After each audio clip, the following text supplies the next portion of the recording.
Wei Wuxian immediately felt his waist go weak, unable to struggle no matter what. Then, he sensed his shoulder sink slightly. When he turned his eyes a little, it was Lan Wangji resting his chin in the hollow of his shoulder. Lan Wangji slightly turned his head. His lips were very close to Wei Wuxian's neck, but still kept a faint, almost imperceptible gap, not fully touching.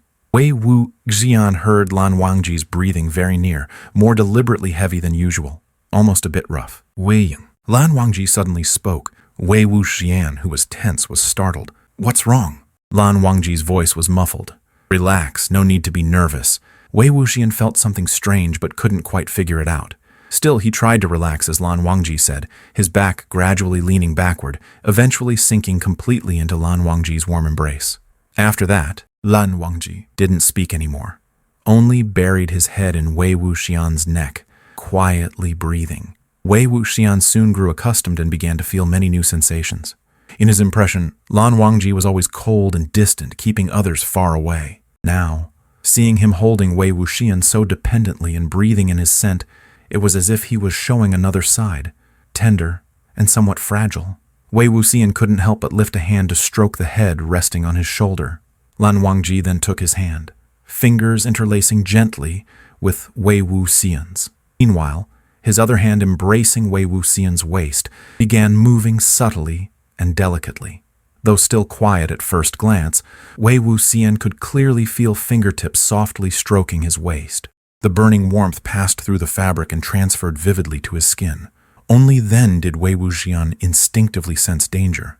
The way Lan Wangji understood embrace seemed different from his own idea. This posture was far too intimate.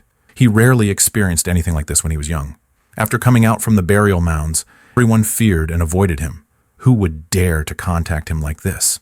Thinking this, he cautiously pushed Lan Wangji's arm with little force, hoping to make him loosen his hold a bit. But, whether because his force was too light or for some other reason, Lan Wangji's arms around his waist gripped even tighter.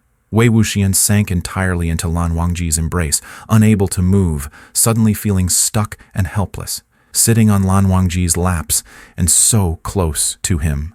An indescribable emotion surged in his heart, a strange hotness creeping up his cheeks unnoticed. Feeling flustered, he kicked his feet and said, "Wait, Lanjan."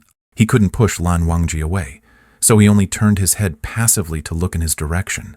They were already very close, and in that moment, Wei Wuxian's lips brushed along Lan Wangji's pale, soft cheek, just barely stopping at the corner of his mouth. Lan Wangji's clear eyes gazed at him, his lips still touching Lan Wangji's mouth corner. Lan Wangji spoke softly, his lips moving lightly at Wei Wuxian's lips. Lan Wangji whispered, "Wei Ying." That indescribable force inside finally completely took control over Wei Wuxian. His head suddenly felt hot. When he came to, his head had tilted at a subtle angle. He had actively kissed Lan Wangji's lips. Wei Wuxian almost freaked out. "What the hell am I doing?" He hurriedly parted from him, but immediately a hand cupped his face, pulling him back, and their separated lips touched again tightly, leaving no gap.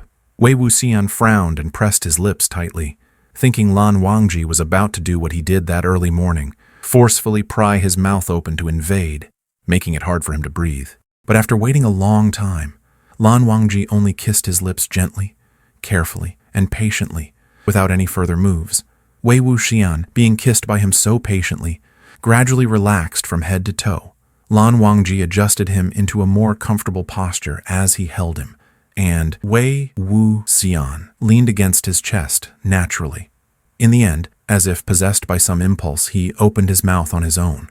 Lan Wangji lowered his eyes, watching the person in his arms with slightly furrowed brows and tightly shut eyes, the long eyelashes trembling softly. He gently rubbed his ears to soothe him, his tongue cautiously probing into his mouth, teasingly touching his tongue. Wei Wuxian. He couldn't help but let out a small, muffled whimper.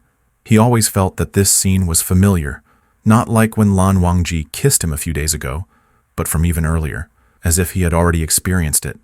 It seemed to have been on Baifeng Mountain back then. Lan Wangji kissed him, seeing that Wei Wuxian was already as soft in his arms as a cat whose fur had been smoothed. Although it was a scene they saw every day before, at this moment it felt long awaited, Lan Wangji's thoughts shifted slightly, and silently, he began pressing him down onto the bed. Wei Wuxian trembled under his kisses and lifted his arm, seemingly wanting to hug his back, but that hand only rose halfway before it could no longer go up. Hovering awkwardly mid-air, Lan Wangji closed his eyes, hit Wei Wuxian's lower lip lightly, then let him go. Ah! Wei Wuxian was startled, immediately covering his mouth and jumping off his lap. His legs went weak, and his body swayed twice. Lan Wangji quickly reached out to support him, but Wei Wuxian was even quicker to dodge. He stepped back 1 step, 2 steps, 3 steps, finally leaning against the wall and stopping. Wei Wuxian covered his mouth and met Lan Wangji's calm, indifferent gaze, suddenly feeling he should cover his entire face. Why was it always him blushing red from being kissed, while the other acted as if nothing had happened? It was truly unfair. Fortunately, Lan Wangji seemed to realize his embarrassment and kindly stopped looking at him, turning away as if preparing to tidy the bed. Wei Wuxian stared at his back for a moment, genuinely tasting a mixture of shame and annoyance he had never felt in half his life. Suddenly, the small room felt stifling, so he said, "Ahem, well, I'm going out for a walk, all right?" Lan Wangji did not object, but Wei Wuxian had barely taken a couple of steps when Lan Wangji said, "Wait." Wei Wuxian saw him stand up and walk toward him and cautiously stepped back. "What are you doing?" Lan Wangji raised his hand and gently wiped the remaining moisture off Wei Wuxian's lips, then brushed his fingertip against his sleeve and said, "Go ahead." Standing in the inn corridor, Wei Wuxian began to deeply reflect on the 20 years of life he still remembered. Perhaps he really had lost some memories, but compared to the 20 years he did remember, it was only a tiny drop of water. So the question was, how could a person, or rather 2 people, undergo such drastic changes in such a short time? Although yesterday he was almost convinced to accept Lan Wangji, it was definitely not this kind of acceptance. The other had clearly been led by him by the nose since childhood, so how could one wake up and feel as if it was a completely different person, now leading him by the nose? The more Wei Wuxian thought about it, the angrier and more resistant he became, eager to turn around immediately to reason with Lan Wangji. But, standing fiercely at the door, he recalled the scene just now, when he was pinned down, touched, and kissed, powerless to resist. So, in his heart, he forgave the other, saying, "Yiling Patriarch's revenge, 10 years is not too late."